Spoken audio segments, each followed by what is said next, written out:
Nearpod is a wonderful tool for your online or Outschool classroom.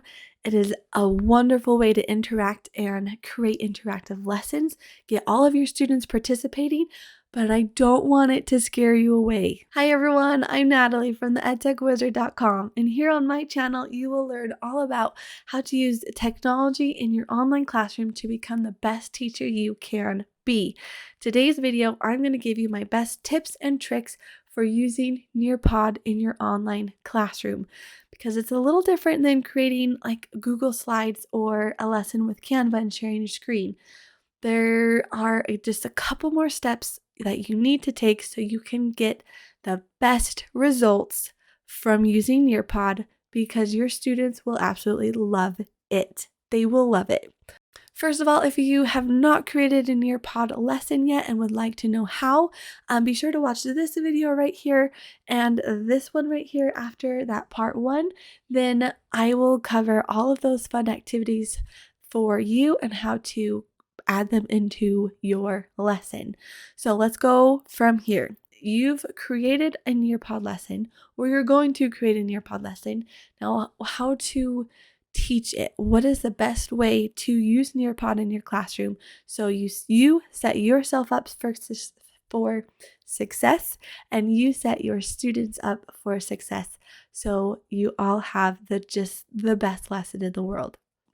The first thing to know is students can join. They do have to join via a code or a link, and they can join on an iPad, on a phone, on a tablet, or they don't have to have a second device, and they can join right on their computer, the same computer they're taking their class on. Number 2, you do not have to share your screen while you are presenting, and this is because students on their device they're taking the lesson from can see your lesson slides right on that device. That's why you're giving them code. So you do not need to share your screen. 3, be sure to build time into your lesson. So at the very beginning, you can help students get on to your lesson.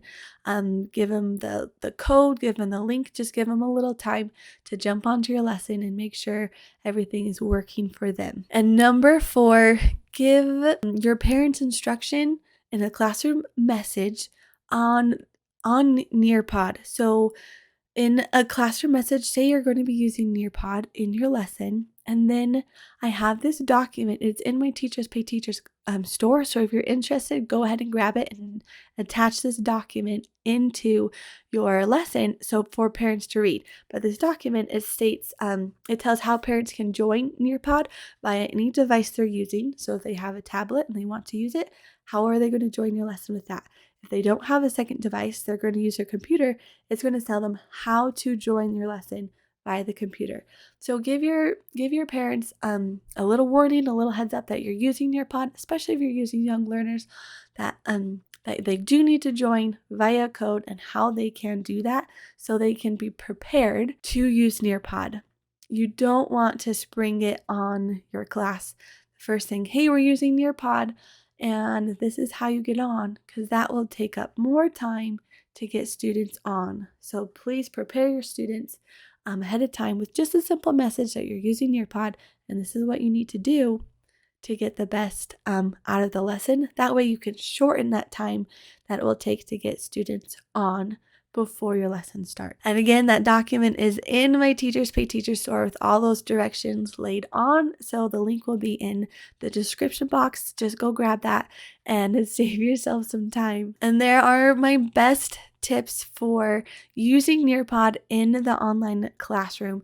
If you would like to know more about Nearpod and are getting ready to use it, be sure to watch my next video where I go over my best tips for using Nearpod with young learners. It's going to be great, so I'll see you in the next video. Bye everyone.